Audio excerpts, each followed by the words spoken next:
Shalom. Useful Charts, which is a very large channel and one that I actually find very useful, made a video on Jewish denominations, which was following its video on the guy's name is Matt Baker. He made several videos in collaboration with several other YouTubers on Christian denominations. And Andre brought this to my attention and asked me for my opinions. And frankly, it was well below the standard for what I was expecting from Useful Charts, which was already something that I anticipated disagreeing with. And I made a comment on the YouTube channel as to that effect, and he actually responded, "Care to elaborate?" and which made me think, okay, I actually need to respond to this. And the difficulty really, I've been thinking a lot about how to do that because his channel is very different from my channel. And what he talks about and what he does is very different from what I talk about and what I am trying to do and the discussions that we have in this little corner. So as a little preamble, a map is not the territory. A map is not the territory. If you had a map of the world that was just a picture of the world as it is, a life-sized model of the world, it would not be a good map. That's not what a map does. A map doesn't just represent the world exactly as you would view it through your eyes, not that how you view it through your eyes is exactly how it is. I mean, this gets into all the cognitive science stuff and phenomenology that we talk about, right? And Useful Charts is a map maker. He makes maps, and to the degree that you're looking for a map like the ones that he's presenting, he does a very good job. That's why he has 1 million subscribers. And I generally find his maps very useful. This did not. I anticipated having disagreements with how he makes the map, and I intend to get into that later. But this was a very poorly made map on how he makes maps, okay? And so I thought I would forefront that discussion, although ultimately it doesn't really matter to what I want to say. Let me make this bigger so you guys can hopefully see. So there are a lot of presuppositions in how he made this chart, which really come from how he was making the other chart, which was one of Christian denominations, and we'll get into that. But basically, a Protestant American framework, and trying to apply that to Judaism, especially modern day Judaism, especially now that a majority of Jews live in Israel, and certainly not in the United States. I mean, it used to be until even 20, 30 years ago, a majority of Jews lived in the United States. So that was more possible, and that's where he's coming from. You have to understand that he is a progressive Jew, right? Meaning an unorthodox Jew. And by American standards, we'll get into that, what exactly it means to be a progressive Jew, but it's very different. And so he comes to it with a lot of presuppositions of progressive Judaism, which is understandable, kind of. But within that, I found that he made a lot of what I would call just clear mistakes. So the most prominent one, I would say, first of all, the Beta Israel, as best we know them, does not actually come from Rabbinic Judaism. They come from Second Temple Judaism, which kind of got cut off after the destruction of the Second Temple, and therefore they don't really have a rabbinic. They're not rabbinic Jews, although they've been mostly reintegrated into Judaism, and that's been a difficult process, as you can imagine. But actually, it's been a lot more successful than anybody really thought. But that's a whole other thing. The way he presents it is, and Sam Aronoff actually also made this comment.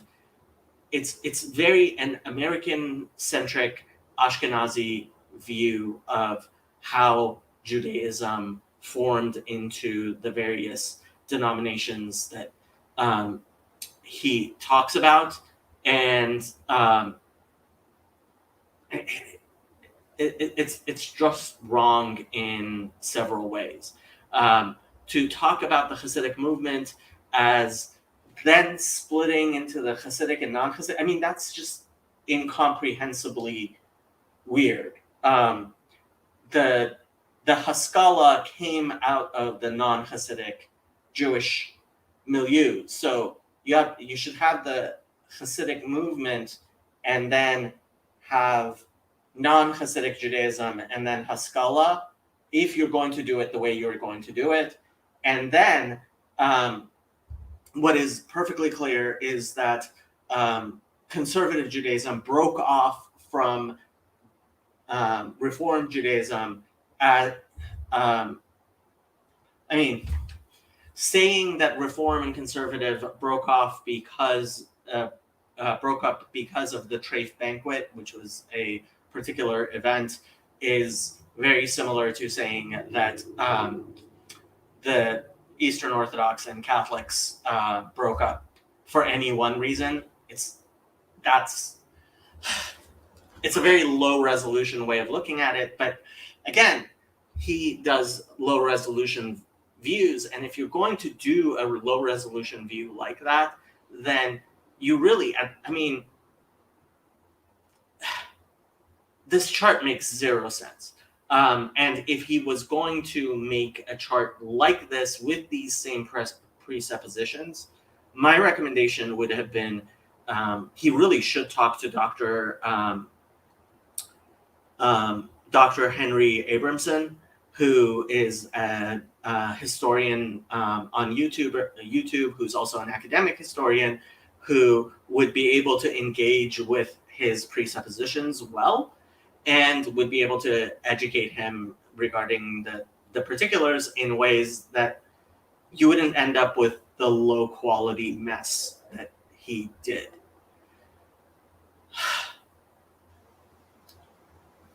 So that's in terms of his chart and his presuppositions.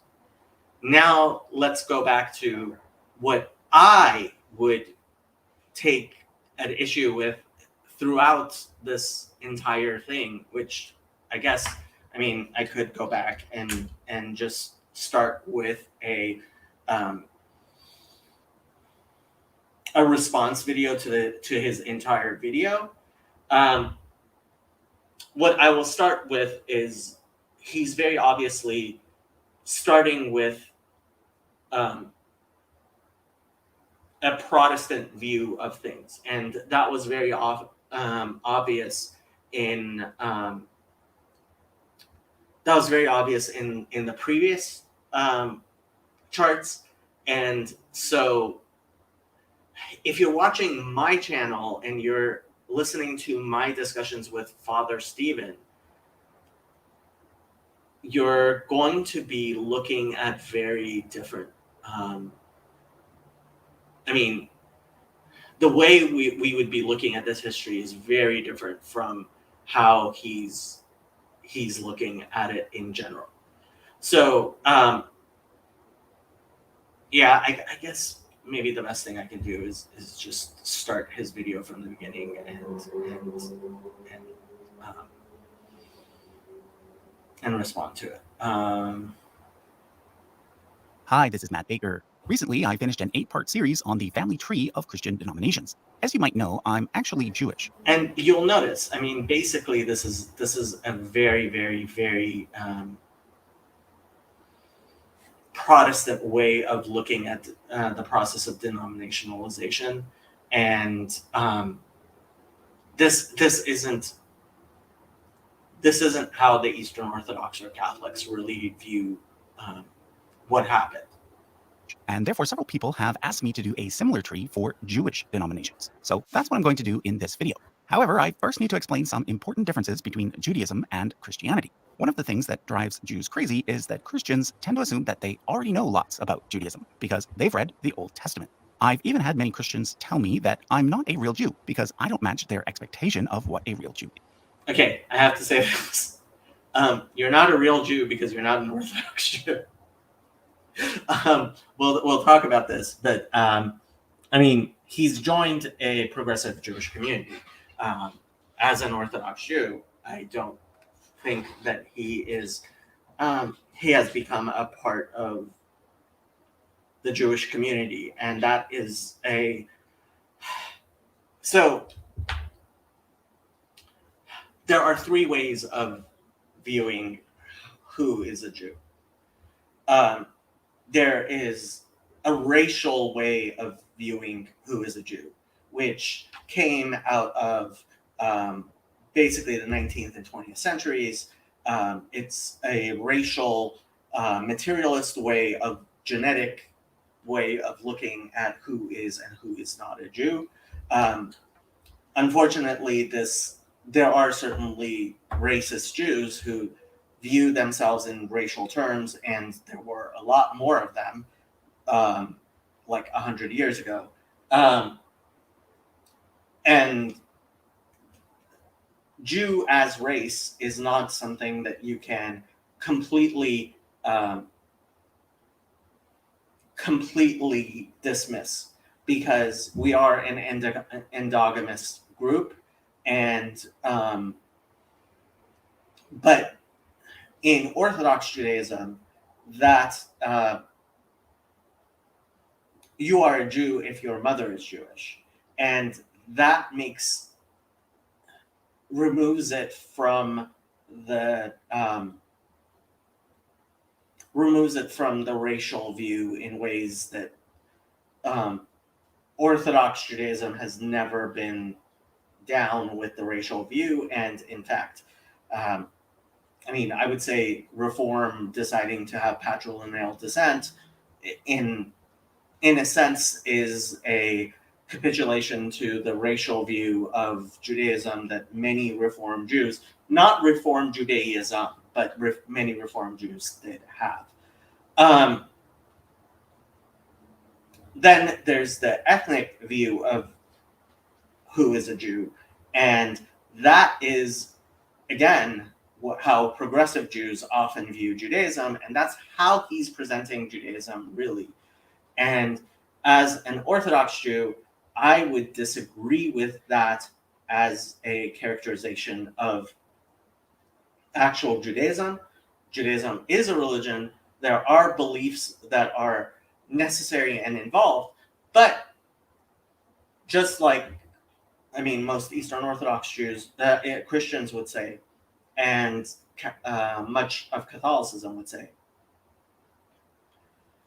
this is not a Protestant view of religion where faith is divorced from works. And again, he's taking a very Protestant way of looking at things, and a very American-centric way of looking at things. You see, most Christians, as well as most former Christians, have only ever viewed the Old Testament through a Christian lens, and therefore they assume that Judaism basically uses the same framework that Christianity does, but that it simply does so without Jesus, which is not actually how Judaism works. So I'm going to start by explaining some basic differences between these two religions that you might not be aware of. Belief. Most Christians, when choosing whether or not to join a church, will first of all ask, what does that church believe? This is why almost every church website always includes a section called Statement of Beliefs. It's also why the ancient church developed creeds, such as the Nicene Creed, in order to make a list of what a Christian needs to believe in order to be considered a Christian. And of course, the most important thing that a Christian needs to believe is that Jesus was God, and that he died for our sins. For example, the famous scripture, John 3:16, says, "For God so loved the world, that he gave his only begotten Son, that whosoever believes in him should not perish, but have everlasting life." So obviously, belief is a key part of what it means to be a Christian. But this is not actually true for Judaism, nor is it even Vayaminu B'Hashem Moshe Ato, and they believed in God and Moses, his servant. That is a verse from the Jewish Bible, and so he's taking the progressive view that we have. Well, even I don't think that's even the progressive view. Obviously, there are ways in which Reform and Conservative have had to had to define themselves in terms of belief and distinguish themselves, for example, from Messianic Jews who are just Christians. And there has been an active attempt within the believing Reform and Conservative. So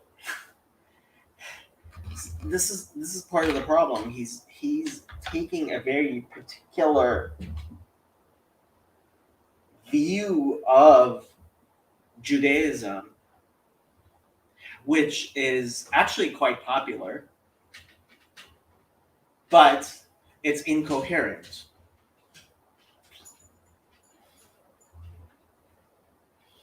So in general, a lot of Jews think of being Jewish in non-denominational terms.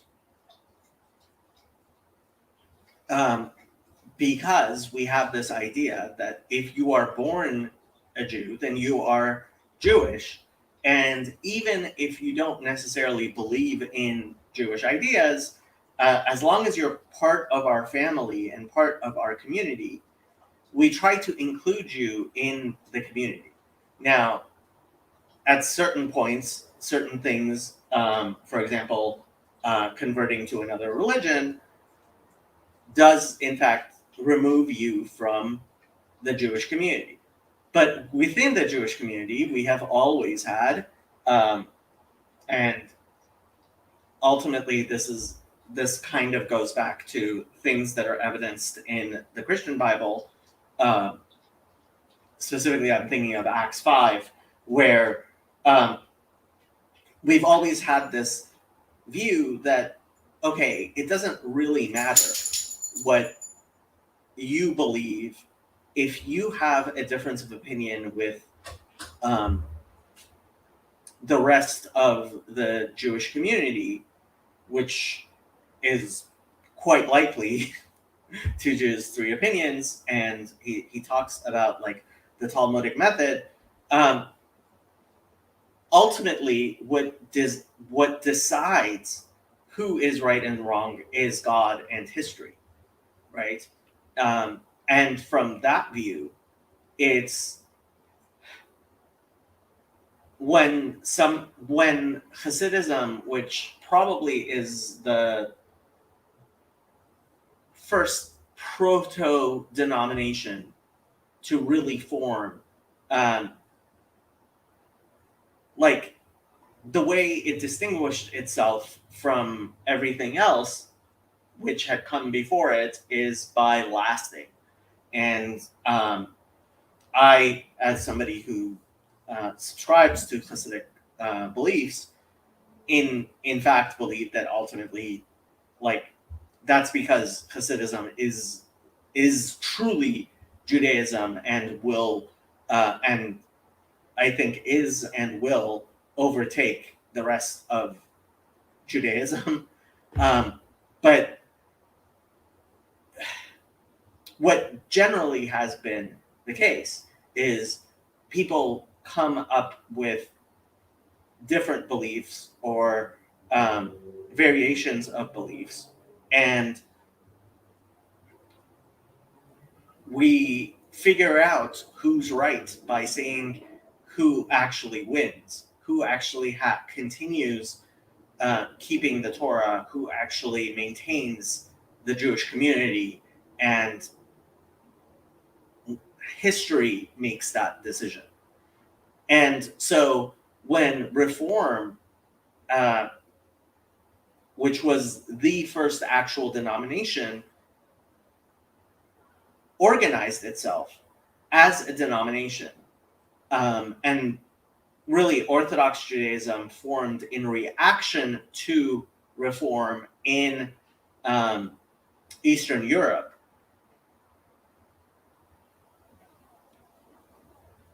the question became, okay, who's right about what is Judaism?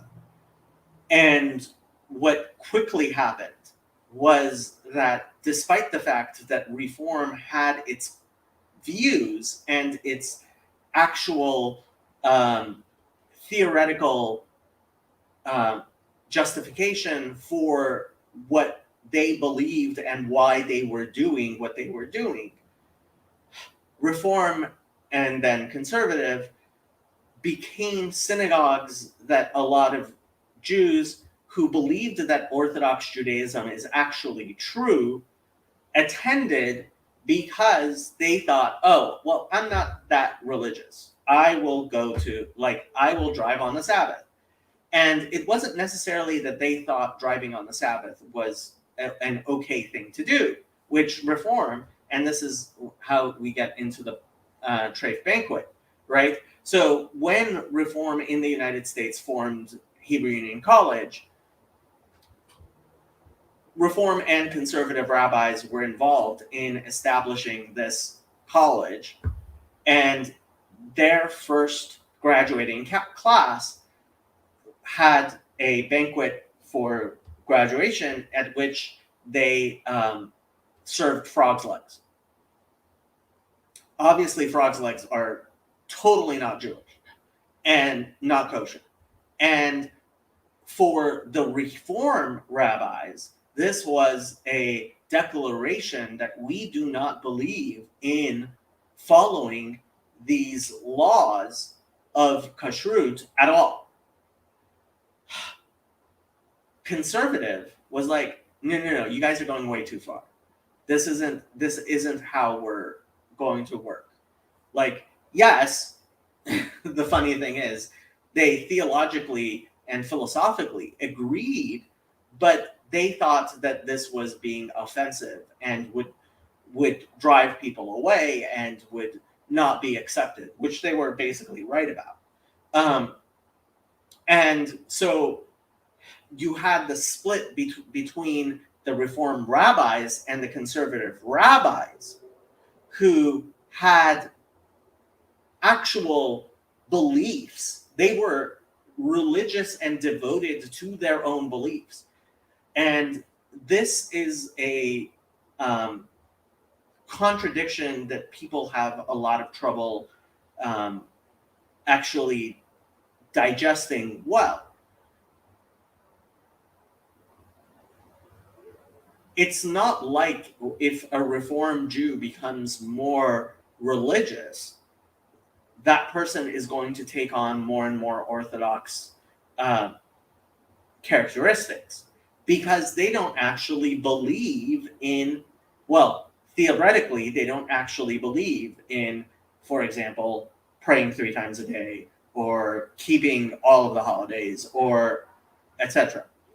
But the fact is that people became members of Reform and conservative synagogues, not because they believed in those things, but because they did not view themselves as observant as Orthodox synagogues.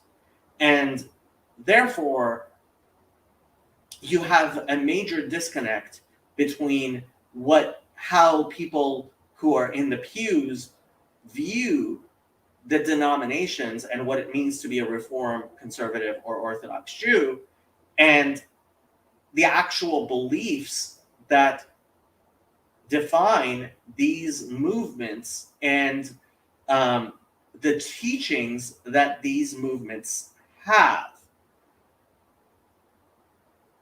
So I was at a Reformed synagogue and I was talking to some members who have been members for many, many years about the history of Reform and how there is a movement within the Reform movement today to recapture classic Reform. And what does that mean? It means non-Zionism, which was in the 1868 platform, the Pittsburgh platform, I forget the exact year, not speaking Hebrew, speaking the vernacular language, and not keeping kosher or the laws, right? And this is classical Reform, because Reform, as much as most people would deny it, named itself after the Protestant Reformation. And so they agreed with a lot of the Protestant views on how religion should be conducted, including, for example, using the vernacular language. Well, historically, especially now with the state of Israel and the incredible resurgence of Orthodox Judaism, these are not tenable or popular views. And so much of Reform and Conservative have started using large amounts of Hebrew, mostly adopting Zionist views, and oftentimes practicing kosher, or at least some form of kosher. Like he actually kind of delineates a new form of kosher that some Reform people have started doing, which classic Reform is pushing back against. And when I was explaining this, this woman who had been a Reformed Jew her whole life says to me, and she's like in her 80s, I think, says to me, so how are they Jewish?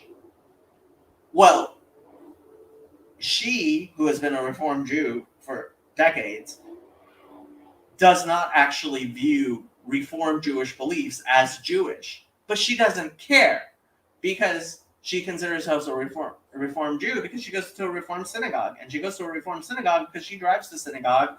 She wants to sit next to her husband at synagogue. She likes female rabbis. She likes using electricity on the Sabbath. She doesn't want, the traditional everything as it would be done in an Orthodox synagogue. And she doesn't actually care about the beliefs of Reform Judaism, which is why, in a certain sense, he's right about what he's saying. But that's not to say that the rabbis, that Reform as a denomination does not have its views. It does. And that actually becomes part of the problem, and how conservative has become a kind of joke, because it is a response to it's a lot of rabbis who generally agree with Reform ideas, but they just want to take it slow and walk people there, kind of like what we talk about the blue church in this corner. I am sorry to offend the Litvak Rabbi Mullet. I'm not sure it would be fascinating if we had a conversation, Michael. Okay, so let's keep on going. True for most other religions. Most religions are more concerned with what a person should do rather than with what a person should believe. So in Judaism, it's far less important that you believe that Moses was a historical person than it is that you follow the Jewish traditions that are said to go back to him. Well, yes, I mean, it is far more important to actually do what we as Jews do. I wouldn't say it's not It's not important to have beliefs. Example, when I converted to Judaism, which by the way is a year-long process, at no point At least he didn't do a quickie conversion, but obviously it wasn't an Orthodox conversion. was I asked to agree to a certain list of beliefs, or even taught what the central beliefs of Judaism are. Instead, yeah, that's a problem. I was taught mostly about Jewish practices and traditions. The other thing that Christianity is very much concerned with is salvation. The whole thing hinges on the question. Although it sounds like he was actually converted either conservative or Reconstructionist, and Reconstructionist weirdly tends to be more observant than conservative. What must a person do or believe in order to be saved? So the assumption that most Christians make about Judaism is that Jews are also concerned with salvation. And yeah, Jews he's right about this part, about the salvation and obeying the law. Punish us if we don't, but because we see a benefit in taking some time off at least once per week. Now, as you probably know, so in Orthodox Judaism, we say we do it because God said so. And while we believe that it would have benefits, but that's because we believe in God. Different Jews take a different approach to how carefully they follow this mitzvah. And see, this is a bad way of looking at it. It's not that Reform and conservative, and the way he describes it is not how Reform and conservative would do it themselves. I'll get to that in a moment. But for now, please understand that for all Jews, no matter what branch they belong to, what they do or don't do is not based on trying to get saved. So with that under our belts, let's now look at the family tree. As I mentioned in episode 1 of the Christian Denominations series, Judaism has its roots in ancient Israelite religion, which was practiced by the kingdoms of Israel and Judah. Israel and Judah were relatively small kingdoms, but they happened to be located right in between two of the most important centers of civilization in the ancient world, Egypt and Mesopotamia, which is why Egypt and then later Assyria and Babylon played such a huge role in their history. Now, there are two main explanations for where ancient Israelite religion came from. One, of course, is that it came directly from God through divine revelation, specifically when Moses received the Torah.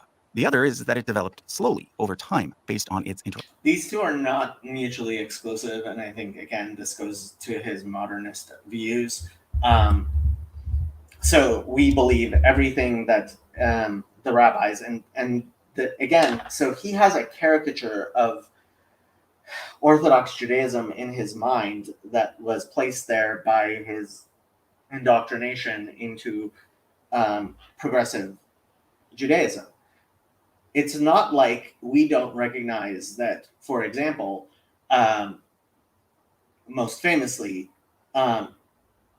eating rice on Passover was not something that God said to Moses, hey, Ashkenazi Jews shouldn't eat rice on Passover.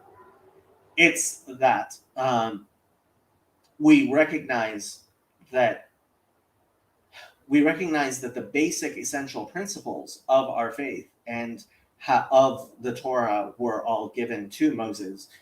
Not that Moses himself was aware of and all the circumstances in which they would be applied or how they should be applied in those circumstances. And not that we don't believe in the development of customs and even rabbinic enactments, right? The Pruz Bowl, famously, or the Takanot of Rabbeinu Gershom, or various things where rabbis had made enactments. They are made because the Torah itself gives them that capacity to do so, and because he's part of Reform, he's completely that part is not in his framework. Interactions with both Egypt and Mesopotamia. Either way, what we're concerned with here is what happened next. Basically, Israel fell to the Assyrians, and Judah fell to the Babylonians. But then following a brief exile in Babylon, the former inhabitants of Judah, now called Jews, were able to return to their land and rebuild their temple, which is why Judaism between 537 BCE and 70 CE is known as Second Temple Judaism. Yeah, I mean, basically. Which is to this day its defining So feature. one thing I wanted to say about this word monotheistic. Again, he's coming from a very Protestant view of monotheism. The Jewish conception, so the general conception most of religion had is there are various powers, and people people have their relationship with those powers, and those powers rule their lives.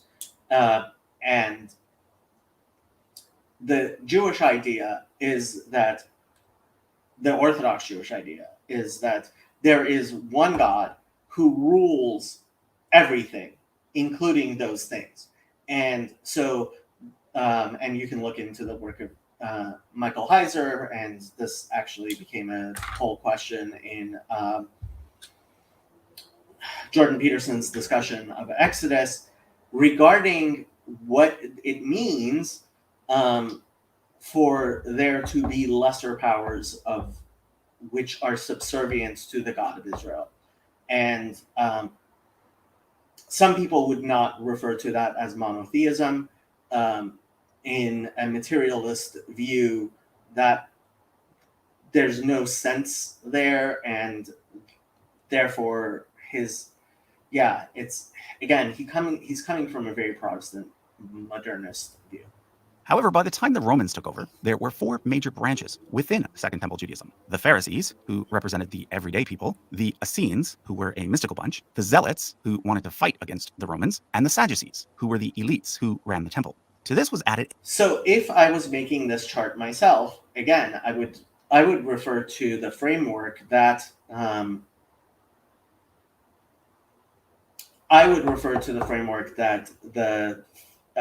that Gamliel gives in Acts 5, which is we believe that the Torah has always been, and there is a faithful remnant which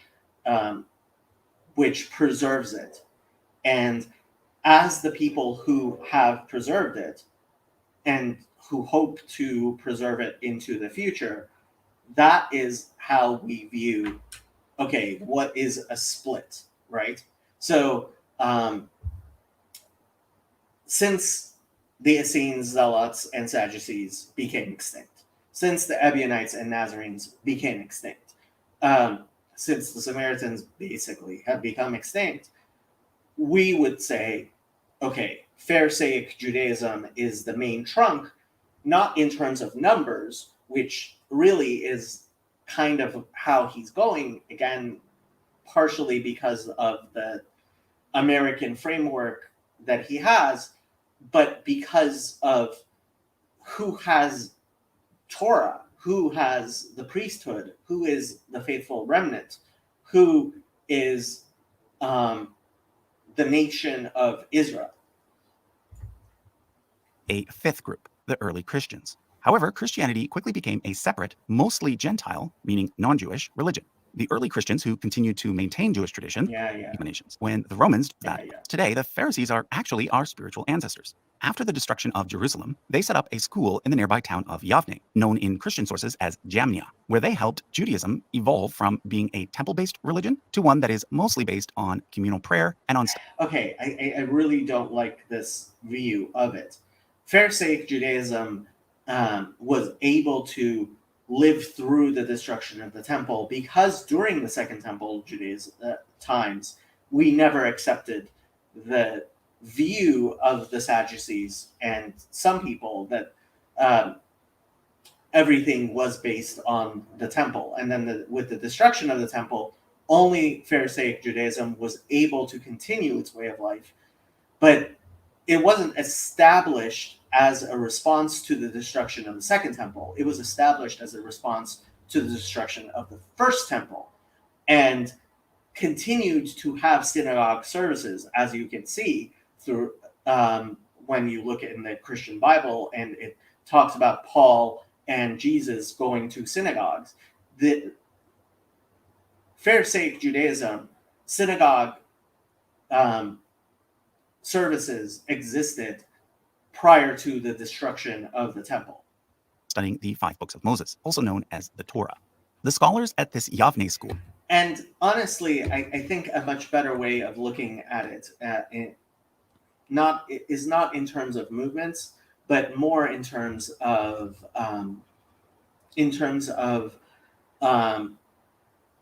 either key figures or key publications, key books. The 5 books of Moses was what all of these groups had in common. Pharisaic Judaism included the 19 other books of the Bible, we would say, and the oral law, which became the Mishnah. And so, in a sense, you could say that Rabbinic Judaism was founded when Rabbi Yehuda Hanassi, or Judah the Prince, as it's translated, redacted the Mishnah, which became the foundation for all subsequent Rabbinic Judaism, which does not include the Ethiopian Jews, which is part of my problem with the way he did this chart.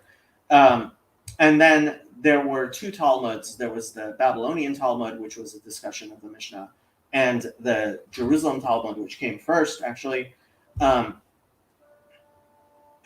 what happened was that in various places, there were various rabbis who had their academies where they studied the Mishnah and the Talmuds, and they had their opinions about how Jewish life should be lived. And it was, to some extent, localized, because whichever Jewish community you were a part of, you followed whoever the prominent rabbis were in that area. And that's how Orthodox Judaism, to some extent, continued to exist, although with the printing press, a lot of things changed, and we'll go over that when we get closer to it. Eventually became known as rabbis. Thus, Judaism as it exists today can be more accurately called Rabbinic Judaism in order to distinguish it from the earlier Second Temple Judaism. One of the things that the early rabbis did was to develop the Talmud, which actually has 2 parts: the Mishnah, which was written first, and the Gemara, which was written later, and consists of commentary on the Mishnah. I'm not going to get into According to tradition, the Mishnah part down, learn critical scope, exactly about the Talmud, anti-Semitic reasons, yeah. Various opinions, which is why a typical Karaite Jews reject the Talmud, and therefore some people claim that the modern Karaites can trace their lineage all the way back to the Sadducees. Yeah, but what's more likely is that they were simply a group that broke away from mainstream Rabbinic Judaism around the year 800. Yep. An even earlier group to break away from, or at least lose. Yeah, so I don't know why he has it this way. The problem with reintegrating the Beta Israel or the Ethiopian Jews is that they apparently had lost contact with the greater Jewish community before or without the teachings of the rabbis of the Second Temple period. Contact with Rabbinic Judaism is Beta Israel, based in Ethiopia. Some claim that these Jews can trace their lineage all the way back to pre-exilic times. Again, what's more likely is that they wound up in Ethiopia sometime after the Babylonian exile, and that initially, at least, they maintained contact with the early rabbis, until which time that contact was severed. It wasn't actually until modern times that Beta Israel was, quote-unquote, read outside of, are a separate group from Rabbinic Jews. They claim to be the descendants of the northern 10 tribes of Israel. However, according to historians, the situation is much more complicated. Yeah, when I mean, Assyria I conquered really Israel, don't know if it's worthwhile getting into the Samaritan stuff, but unclear whether the some build inside of Rabbinic Judaism evolved. Generally speaking, okay, this is where it starts going off the rails. So what I would say here is when the Roman Empire split into 2, and the Christianity split into 2.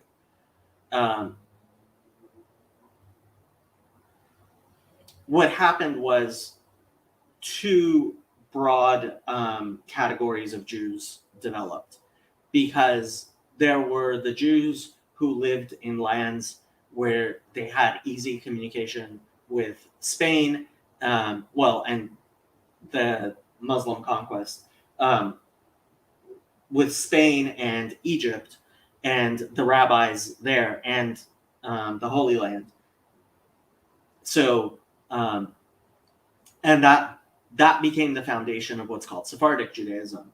And then there were the Jews who were living in Europe and So Germany and France and the rabbis there. And so communities were in contact with one of these two major centers, even though there are also smaller communities which maintain some of their own traditions. And they, so around the year 1000, there were several publications, several compositions, which became very important in the development of Judaism. Maimonides wrote his Mishneh Torah and his commentary to the Mishnah, and other things, mostly in Judeo-Arabic, actually, and which got translated into Hebrew during his lifetime. And there were other rabbis who were very, like Nachmanides, who were Sephardic rabbis, and famously Rabbeinu Yitzchak Alfasi, who wrote an abridged version of the Talmud with his views on what the halachic rulings should be. In Europe, there was Rashi and the Tosafists, who were the academy of his grandchildren, really. And they developed their own school of customs, which became Ashkenazi tradition. And in Spain, actually, Rabbeinu Asher, the Rosh, also wrote his commentary on the Talmud.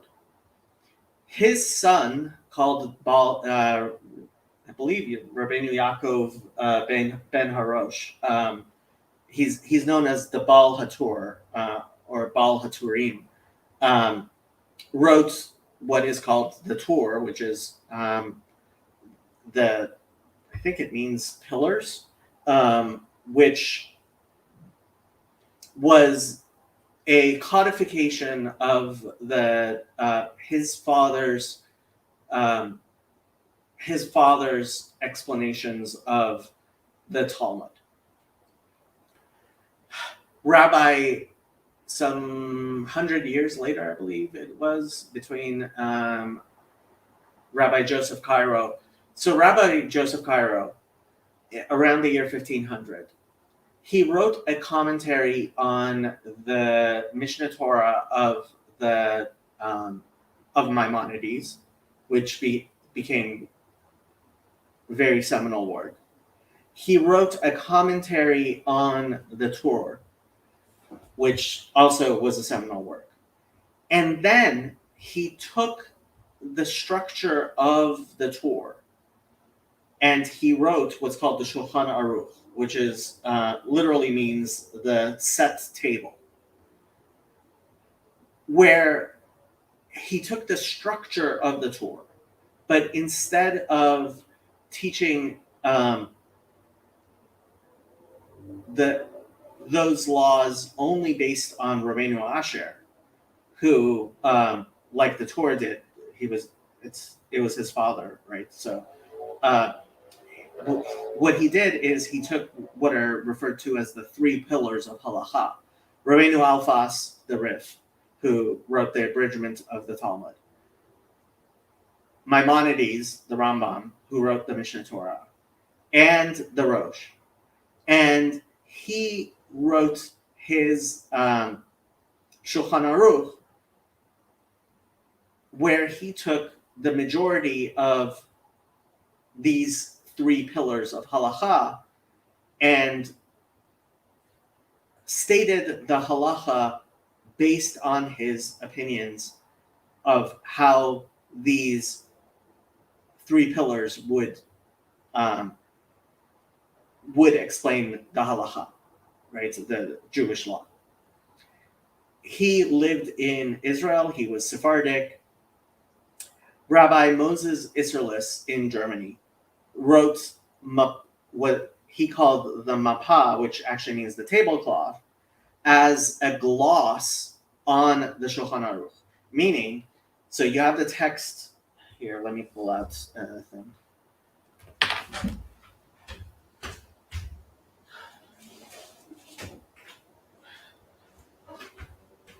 So this is the Mishnah Berurah. It is a famous work of the Chafetz Chaim, and it has it's on particular sections of the Shulchan Aruch. Hopefully this is useful to you guys. And so the top text is the Shulchan Aruch with the Mapa, with the gloss of Rabbi Moses Isserles. And just like if you get an actual Shulchan Aruch, which has various commentaries, this is actually several commentaries on the Shulchan Aruch by the Chafetz Chaim. So the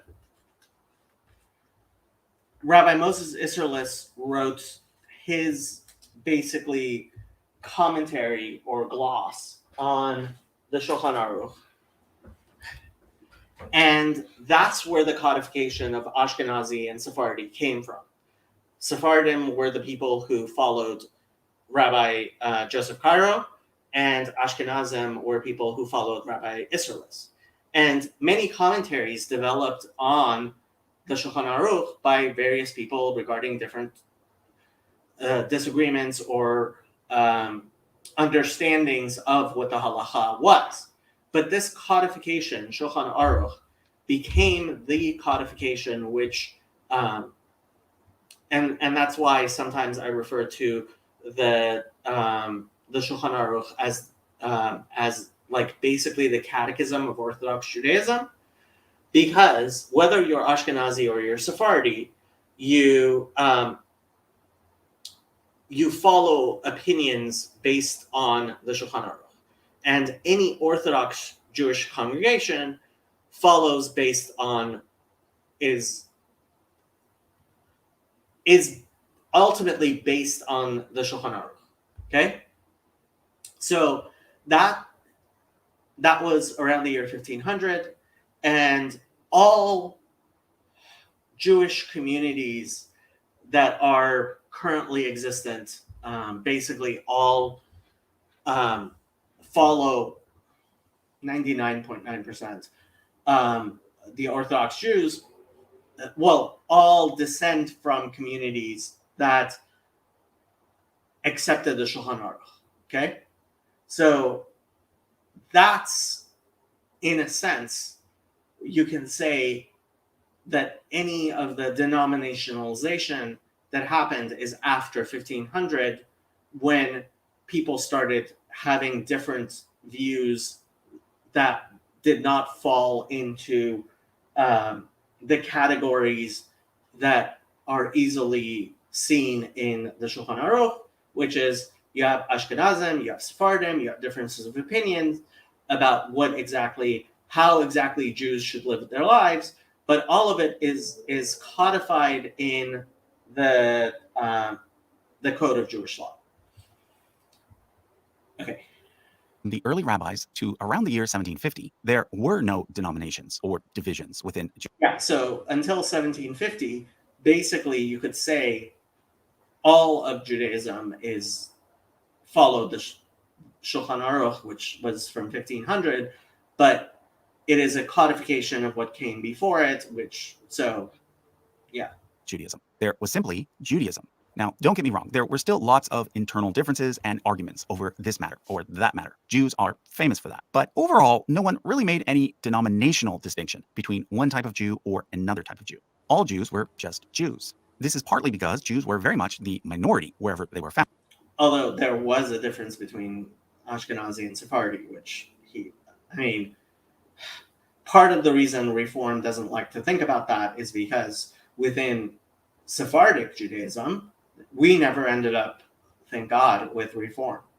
found. So when you're already a small persecuted group, you tend to stick together. However, it also boils down to the fact that Judaism, to this day, has no central leadership. If you're looking for an analogy from within the Christian framework, it would be best to say that Jews follow a congregational style of governance, sort of like the Baptists. Rabbi. I'm not sure I would completely agree with that. Certainly, especially now that you have the chief rabbinate of Israel, um, that's not exactly how things work. There is so anytime somebody tells me that they're converting to Judaism, I will tell them, make sure to what you want is to be converted by a rabbinic court, which is accepted by the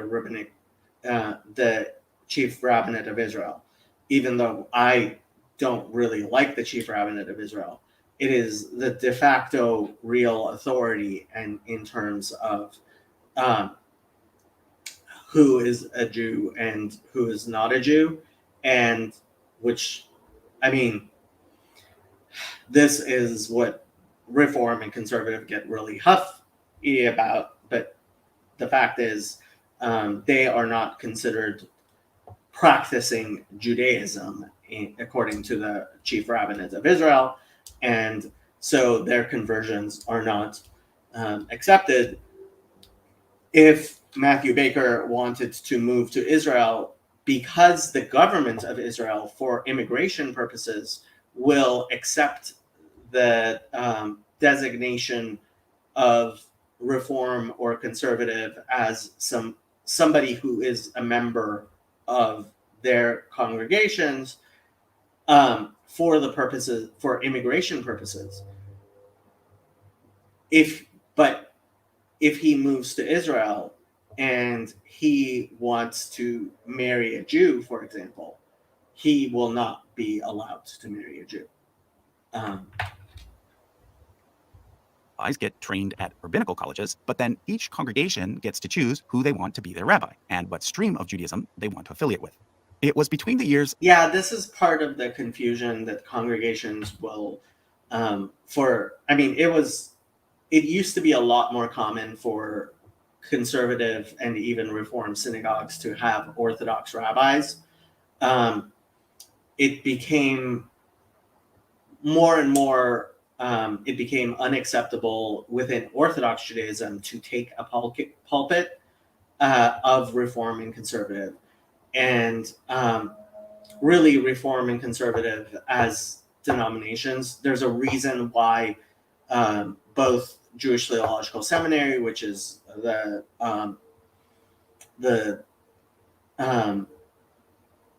seminary of conservative Judaism, and Hebrew Union College recently had to close down campuses, not because they did not have enough demand for rabbis, but because they did not have enough supply of students of rabbis. They really are falling apart. 1750 and 1950 that the groundwork was laid for the various divisions that exist today within Judaism. But before I continue with the tree, let me quickly tell you what those main divisions. Yeah, denominationalization started around that time in Europe, and specifically in Europe.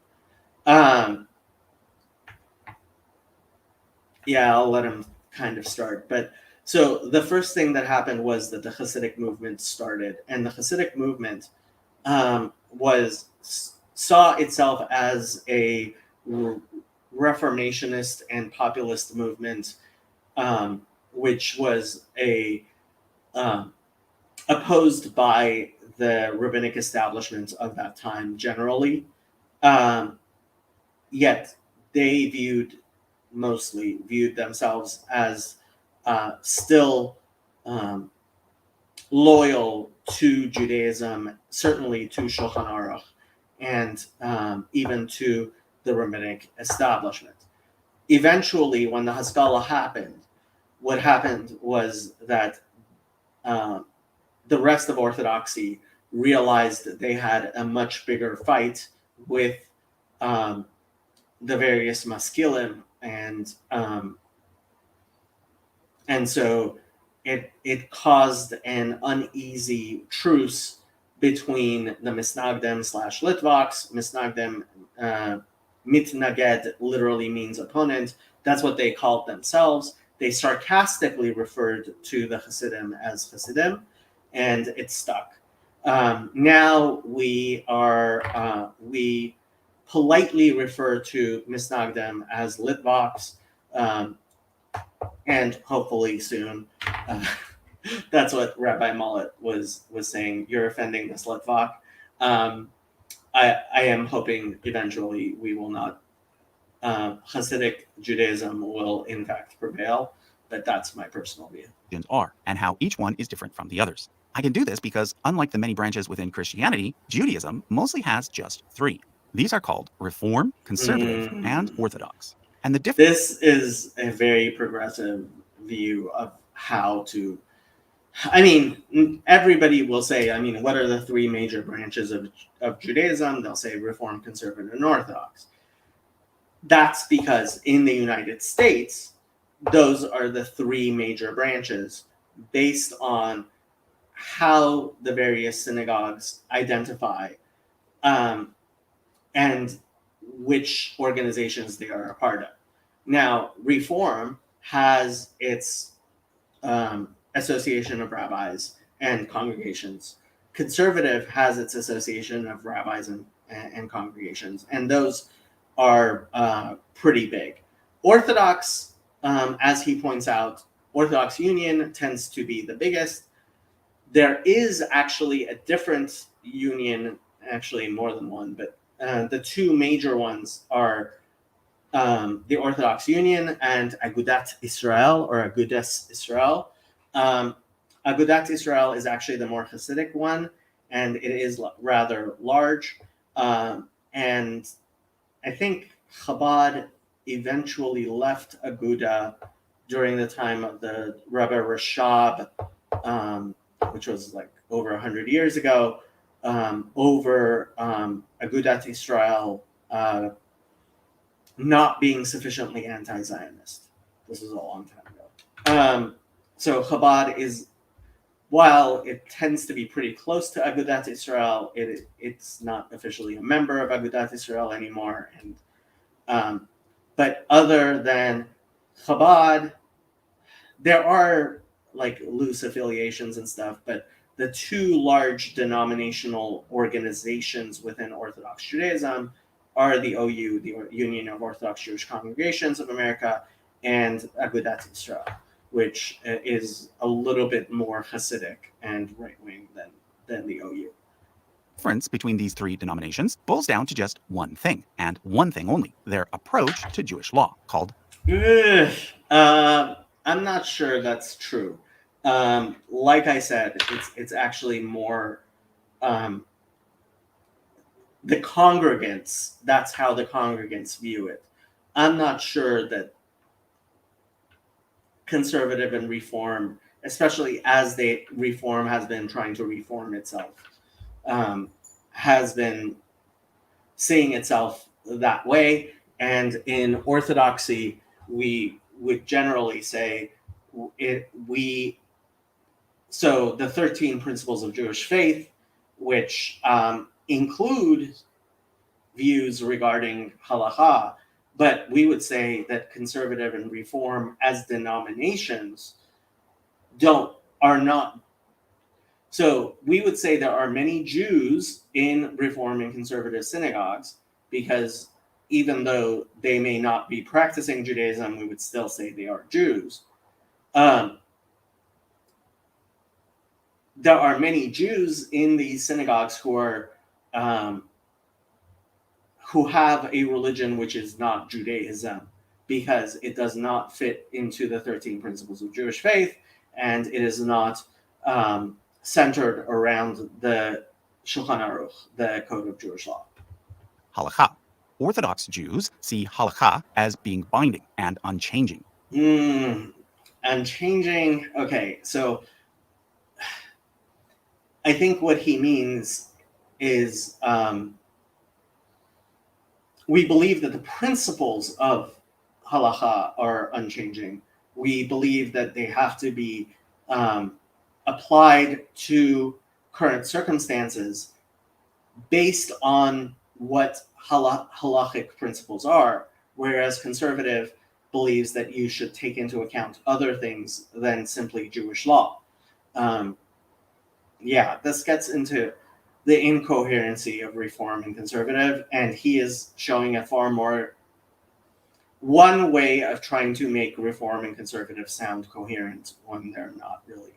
Binding means you have to follow it, not in order to obtain salvation, but in order to maintain the best possible relationship with the community and with God. So Orthodox Jews follow the law very carefully, in the same way that it's been followed for over 2,000 years. However, please note that many Orthodox Jews are what's called modern Orthodox, meaning that although they follow Jewish law strictly, they are fully integrated into the greater society. So Orthodox Judaism has two main branches, modern Orthodox and Haredi, which he will talk about the two of them. They have their own institutions. So modern Orthodoxy is more affiliated with the OU. Haredi is more with Agudat Israel. Modern Orthodoxy is centered mostly on Yeshiva University, whereas Haredi Jews have their own institutions, which are not as intellectually incestuous, I would say, as YU has become, because YU. So whereas it used to be custom in all Orthodox communities that the rabbis, leaders of each community would deliberately send their best students to the educational institutions of the other communities, both to represent themselves and to learn that which is best and to keep cross-pollination and community cohesion.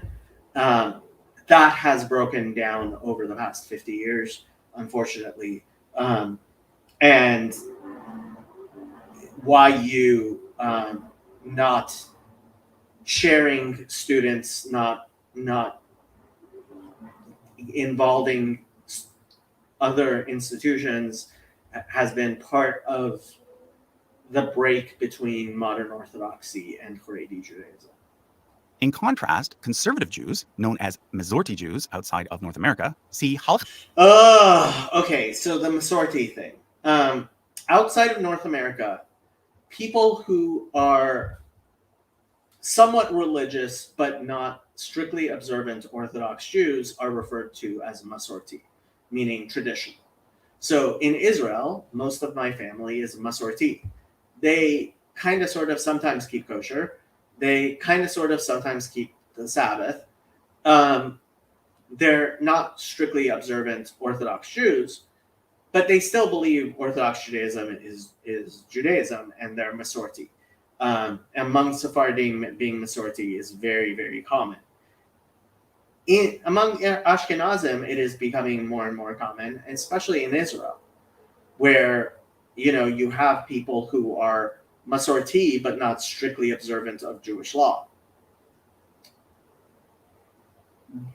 The conservative movement in the United States has been trying to, because such people oftentimes in the United States end up going to conservative synagogues, the conservative movement in the United States has been trying to claim the Masorti Jews everywhere else in the world as part of themselves. I think this is deeply dishonest of them. But they make this argument as being binding but not unchanging. In other words, a law can evolve over time in order to keep up with how.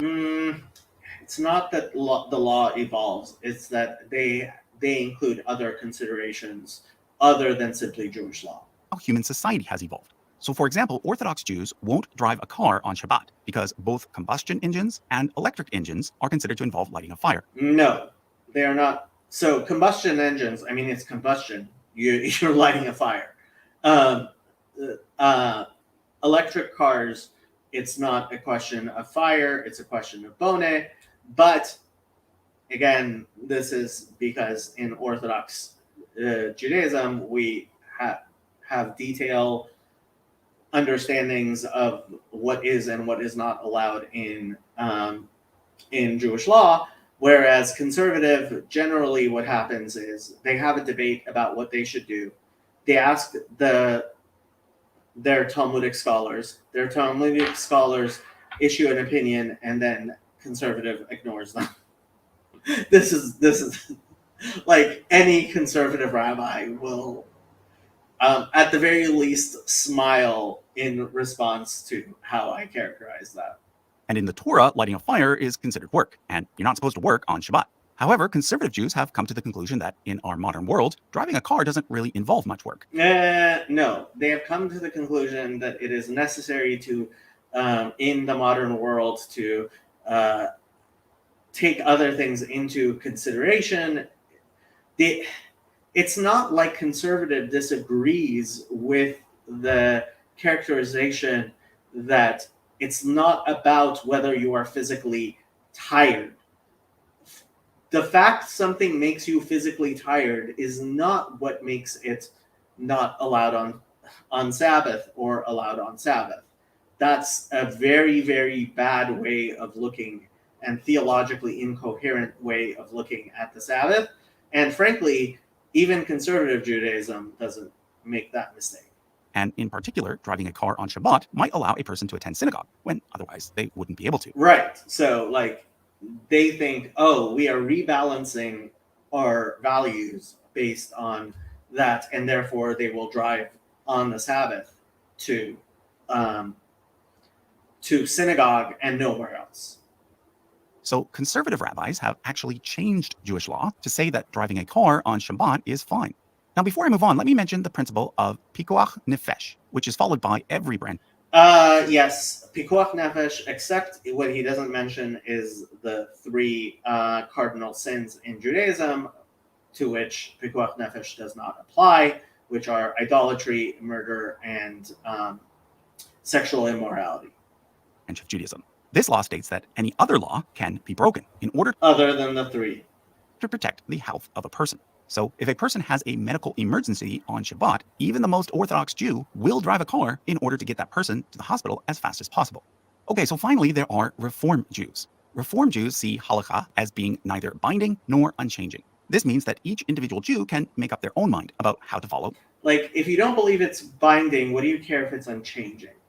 So this is part of the incoherency of Reform, where they have started now having halakhic committees and responsa and stuff like that, and they do have an individualist approach. Everyone can decide on themselves, but yeah, it's incoherent. Jewish law. So, for example, the Torah says that Jews must not eat certain shellfish, such as prawns, but it says that beef is okay. However, in today's world, due to climate change, it can be argued that eating beef is more problematic than eating prawns. So some Reform Jews might decide to adopt a full pescatarian diet for ethical reasons instead of following traditional kosher rules. Now, these may seem like some pretty big differences, but surprisingly, on the surface, these three groups can often look almost the same. The one exception to this is a subset of Orthodox Jews known as Haredi, or ultra-Orthodox, although note that the term ultra-Orthodox is usually considered offensive. Haredi Jews can be broken down further into Hasidic and non-Hasidic. And there's a reason why only Haredi Jews are usually broken into Hasidic and non-Hasidic, and that has to do with the fact that Hasidism generally has led to people being very, very observant. Although, like he mentions, the Jewish Renewal movement, there has been an influence by Hasidism, especially through Chabad, on modern Orthodoxy. Now, conservative and Reform are also being very affected by Hasidism. I would hope to towards repentance, really. Explain Hasidic Judaism in more detail in a moment. But for now, note that these are the Jews that tend to be Jewish in very visible ways. They are the ones with big black hats and long side curls. Many Christians, when forming a mental picture of what a Jew looks like, will tend to think of a Hasidic Jew. Well, I just want to caution you against that stereotype, because that would be like a Jew assuming that all Christians look like this. Okay, so how did all these various branches of modern Judaism come about? Well, let's actually start with Hasidism. It was founded by Baal Shem Tov, who So Baal Shem is a title that people who would write amulets, and they were populist healers. Many of them were charlatans, but they were called Baalei Shem, meaning people who were masters of the name of God, of names of God. The Baal Shem Tov was called the good Baal Shem, or a master of a good name, because he was, unlike most of these people, I don't know about most of these people, but unlike many of these people, he was a very pious and holy person who founded a whole movement which has been incredibly influential and which was in many ways opposed to what was elitism and to some extent corruption within the Orthodox Jewish world. If you want good historical, like really good history of Judaism, again, Dr. Henry Abramson has a really good channel with excellent content. who lived in what is today Ukraine during the 1700s. What a lot of non-Jews don't realize about Hasidism is that it is actually a very mystical version of Judaism, in addition to being outwardly quite conservative. It relies heavily on Kabbalah, which is a mystical school of thought within Judaism that goes back even further to Isaac Luria in the 1500s and Moses de Leon in the 1200s. To say that Kabbalah goes back to Moses de Leon, again, it is an academic view that Gershom Shalom, some say actually recanted towards the end of his life, but pushed during much of his work. The Dead Sea Scrolls, I believe, have quite clearly refuted this, and many other people say this, have refuted this idea that it's possible that the Zohar was completely made up by Moses de Leon. Almost nobody would say that anymore. There are people who still believe that Moses de Leon mostly formed it, but even if you have that view, it doesn't even matter. He was obviously at the very least compiling much earlier traditions and teachings. The other thing you need to know about Hasidism is that each Hasidic group is centered around a single rabbinical dynasty that can be traced back to a specific Eastern European village. So take, for example, Chabad, which is one of... I'm not sure. I mean, yeah, to some extent you can talk about villages, but what would happen is that rabbis would... rabbis would gather courts around them, and people. So the Hasidim vote with their feet. Hasidic rabbis tend to gather people around them based on their personal magnetism, piety, and just being awesome people in general. And so when the Rebbe became Rebbe in 1952, I believe it was, he, if you knocked on the door of 770, which was the headquarters of Chabad, the Rebbe would answer the door himself. Sometimes, Chabad was that small.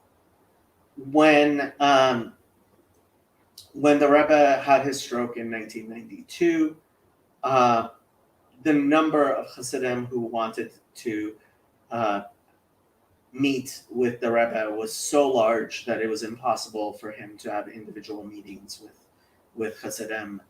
He would stand for hours on end, and people would just walk by and speak to him briefly. Another story. Siget was one of the larger Hasidic, Hungarian Hasidic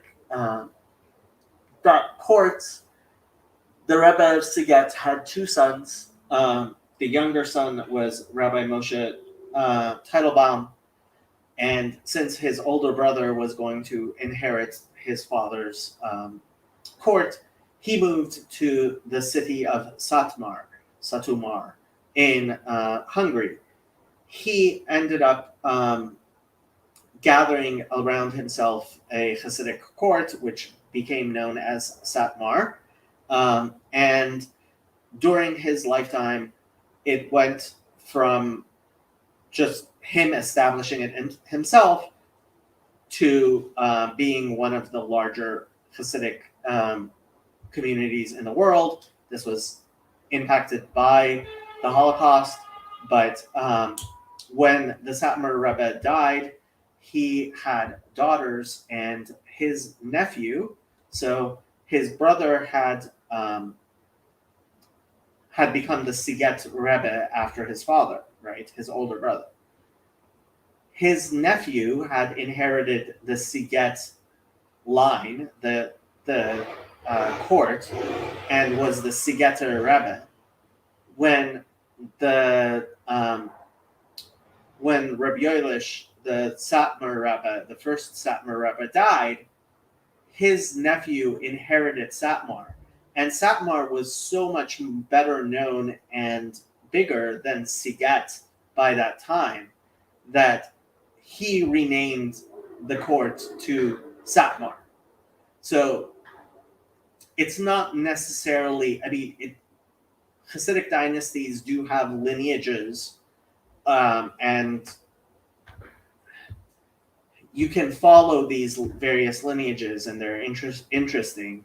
Chabad is known because it became one of the larger ones, although usually when you talk about the number of Chabad Hasidim, you're not talking necessarily about the number of people who go to Chabad synagogues, because very, very large numbers of people who are not Chabad Hasidim go to Chabad synagogues, including a lot of people who consider themselves Reform and conservative Jews. And so Chabad's numbers are very hard to really quantify. There is a book that I would love to see that I haven't seen yet, which is an atlas of Hasidic Judaism, which is apparently an excellent resource, but that's a whole other thing if you want to understand Hasidic dynasties. One of the largest and most well-known Hasidic groups. It was originally based in a Russian village called Lubavitch, which is why followers of Chabad are also known as Lubavitchers. The famous 20th century leader of this group, Mendel Schneerson, was a direct male line descendant of Schneer Zalman, the founder of Chabad. However, during the 1700s and 1800s, not all Eastern European Jews embraced Hasidism. Those goes back to the Bahir. The question becomes, what exactly is Kabbalah, the Zohar? Yeah, so Jewish mysticism goes back to the Second Temple period. And so this rationalist view, which is popular on Wikipedia, is indefensible. Those who did not became known as misnagdim, meaning opponents, although they also became known as Litvaks, because originally most of them were based in Lithuania. And the rest, the Haskalah came out of the misnagdim, so I don't know why he has it the way he does. Around the same time in Central Europe, a major event occurred known as the Haskalah, or Jewish Enlightenment. It stemmed from and was very similar to the general Age of Enlightenment that had occurred in Europe about a century earlier. Basically, it led to Judaism being re-examined using the lens. So the Haskalah was an attempt by people to recreate the Christian Enlightenment, the European Enlightenment. And so a lot of them became humanists, became Zionists, became communists, became all kinds of stuff. And one of the things, so really what he should do is talk about Moses Mendelssohn. And so it is in Orthodox Judaism, it is famous to talk about the fact that Moses Mendelssohn had 0 Jewish grandchildren. And in Orthodox terms, that basically just like proves how wrong he was. But he started Reform Judaism as a version of the Christian Reformation. He was, in a sense, kind of like the Martin Luther of Judaism. And so Sam Aronoff is probably going to actually talk about migration to the United States. What happened was, maybe I should and maybe I shouldn't talk about the slave trade. A lot of what he talks about in here is refuting things that people talk about on YouTube too much, so I'm going to talk about the slave trade. What happened was, early in the Americas, Sephardic Jews, either because of the expulsion or because they were involved in the chattel slave trade, the transatlantic slave trade, started arriving in the United States. Jews were not disproportionately involved in the slave trade. There were Jews who were involved in the slave trade, and they generally were not very religious Jews, because Jewish religion has always been anti-slavery. Yes, Jewish religion has always been anti-slavery. I'm not going to get into this.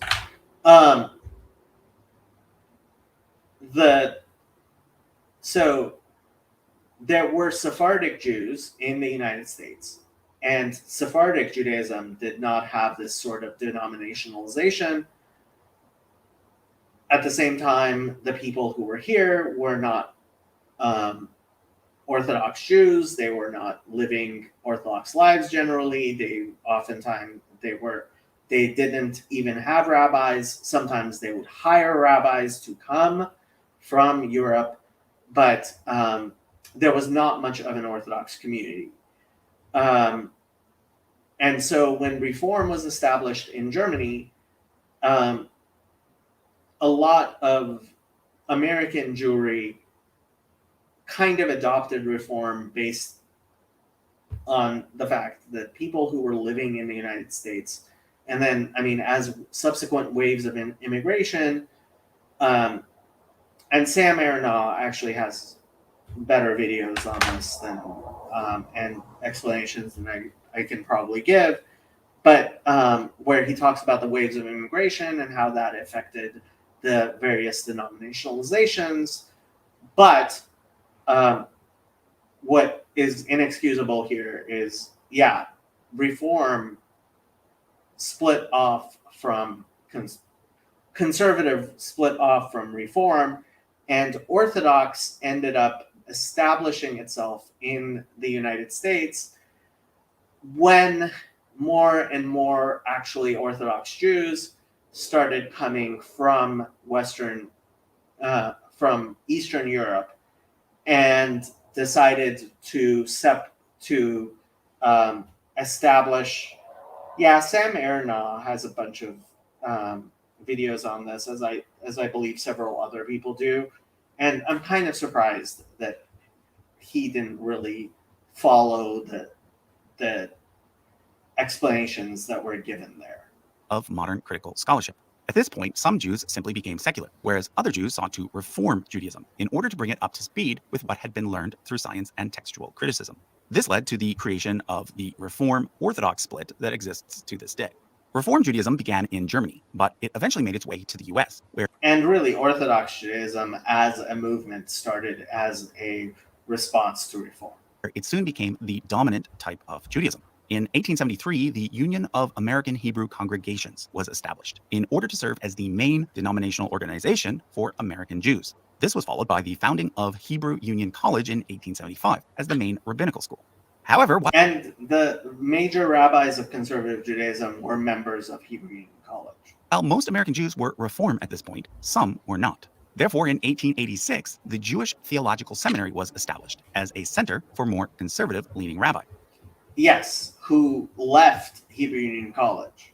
Although note that they were only considered conservative in comparison to Reform Jews. In the eyes of most Eastern European Jews at this point, these conservative American Jews would have actually been considered to be quite liberal. Also, take note that in the US, the terms conservative and orthodox were often used interchangeably, at least initially, for Conservadox, because there wasn't much of an Orthodox thing. any Jews who were not Reform.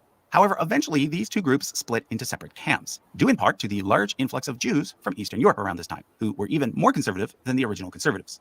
Thus, we ended up with three main branches within American Judaism. The Orthodox Union, established in 1898, became the main denomination for Orthodox Jews, and the United Synagogue of America, established in 1913, became the main denomination for conservative Jews. Note that in order to make the denominational lines more clear, the Union of American Hebrew Congregations was eventually renamed to the Union for Reformed Judaism, and the United Synagogue of America was later renamed to the United Synagogue of Conservative Judaism. Also note that if you ever see this symbol on a food package, it means that the Orthodox Union has deemed it to be kosher. Nowadays, among those who attend synagogue in the US, approximately 50% are Reform, around 30% are conservative, and 20% are Orthodox. It's really difficult to talk about what is a Reform Jew. Is somebody who calls themselves a Reform Jew who goes to Chabad a Reform Jew? Is somebody who goes to a Reform synagogue but keeps strict kosher and may even keep Shabbat strictly a Reform Jew? I should also point out Reconstructionist, or Reconstructing Judaism, which can be considered a fourth branch of modern Judaism. Founded by Mordecai Kaplan in the 1950s, it can be seen as a breakaway from conservative Judaism. However, like Reform Judaism, it does not see Jewish law as being binding. But in contrast to Reform Judaism, it tends to place more value on preserving old traditions and on maintaining a very distinct Jewish identity. So you can kind of think of Reconstructionist Judaism as being somewhat conservative on the outside, but very liberal on the inside. There's also Renewal Judaism, which is even more recent, having its roots in the countercultural movement of the 1960s and 70s. It too is a very liberal branch of Judaism, but tends to incorporate more mystical elements from Hasidic Judaism, which is why its followers are sometimes nicknamed hippie Jews. Now, one thing I should make clear is that in Judaism, denominational lines can be pretty blurry, especially in areas where there aren't many Jews. So, for example, when I converted to Judaism, I did so through a Reform synagogue. However, also involved in the process was a Reconstructionist cantor and an Orthodox rabbi. Orthodox rabbis increasingly do not involve themselves in Reform conversions. There was a time when, especially, I think the Rabbi Yosef Ber Soloveitchik was trying very hard to maintain some semblance of halachic standards, even with Reform and conservative, and basically Orthodox has given up on those. On top of this, the synagogue that my wife and I are most likely to attend, simply because it's the closest one to our home, is actually Renewal. So when people Chabad. So, yeah.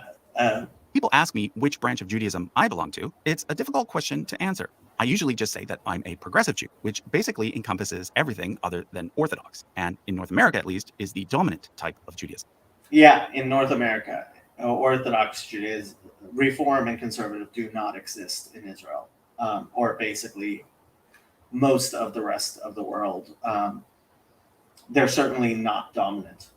The final thing I want to discuss are these three terms, Ashkenazi, Sephardi, and Mizrahi, because these are also terms that can be used to classify Jews. However, please note that these terms have less to do with Jewish denominations and are instead more related to regional subcultures. So, not in Orthodox Judaism. In Orthodox Judaism, it is considered incumbent upon you to keep the traditions of your family, and various families have different traditions in how they do things, including different liturgies. And so that is why Ashkenaz, in Orthodox Judaism, we maintain. So, for example, I have various prayer books. Most are Sephardi because I am Sephardi. Actually, most are Mizrach. Mizrach, Sephardi. This gets complicated, but Sephardi and Mizrahi are to some extent interchangeable. Ashkenazi and Sephardi / Mizrahi, like I explained with the Code of Jewish Law, that is a codified difference between how different communities do things, and it is considered incumbent upon people to keep the traditions of their family. Basically, following the fall of Jerusalem, Jews ended up all over the Roman Empire. But one particular area where a lot of them ended up is in what we today call Spain and Portugal. Jews from this area became known as Sephardic Jews, and for many centuries they were ruled by Muslims, who generally treated them. Sephardi literally means Spanish in modern Hebrew. Very well. However, following the Reconquista and the shift back to Christian control, Jews were expelled from the Iberian Peninsula, and thus many of them ended up back in the Middle East, where they were welcomed by the Ottoman Empire. Others ended up in the so-called New World, where they settled long before the arrival of the now more dominant Ashkenazi Jews. The word Ashkenazi comes from the name Ashkenaz, which was the Jewish name for Germany. Based on recent DNA studies, we now know a lot about the origins of... Yeah, he talks about the Khazar stuff. I don't care. So, the Jewish history YouTuber Sam Aronow will be releasing a video in which he sort of reacts to mine and gives you his own take on the subject. I'm guessing so keep an eye out for that. Going to be much Thanks for better, watching. Partially because Sam is, I think he is from a Israeli background. Okay, so that's that. Unless people have questions, comments, something, I think I'm probably just going to end this stream and maybe have... no, I'm just going to end the stream and go to bed because I have stuff to do tomorrow. It's nice talking to you guys. Later.